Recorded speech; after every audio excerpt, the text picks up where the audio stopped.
আমি সবসময় চেষ্টা করি আমার কেকের প্রাইস তুলনামূলক কম রাখতে, যদিও আমি আমার কেকের প্রাইস তুলনামূলক অনেক কম রাখি, রিজনেবল প্রাইসে রাখি, যাতে আপনারা সবাই আমার থেকে কেক ট্রাই করতে পারেন। আপনারা হয়তো জানেন বর্তমানে ডিমের দাম অনেক বেড়ে গেছে, আগের তুলনায় ডিমের সাইজও অনেক বেশি ছোট।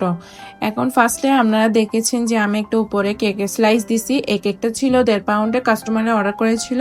আমি বানানোর পর ওজনে কম হচ্ছিল বিদায় আমি আবার 1/2 পাউন্ড মেক করে লাস্টলি এই 1/2 পাউন্ডটা বসাইছি। কেননা বানানোর সময় আমার মনে হলো আপনাদের কাছে শেয়ার করা উচিত যে আমি এই হোমমেড কেক কখনো ওজনে কম দেয় না, উল্টা বাড়াই দেয়। এটুকু শেয়ার করা। সবকিছুর দাম বেড়ে গেছে, তাও আমরা কেকের প্রাইসটা বাড়াতে পারতেছি না, শুধুমাত্র আপনাদের রিকোয়েস্টের জন্য। আপনাদের কাছে আমার ছোট্ট একটু অনুরোধ, দয়া করে দামটা আর বেশি কমানোর জন্য বলবে না।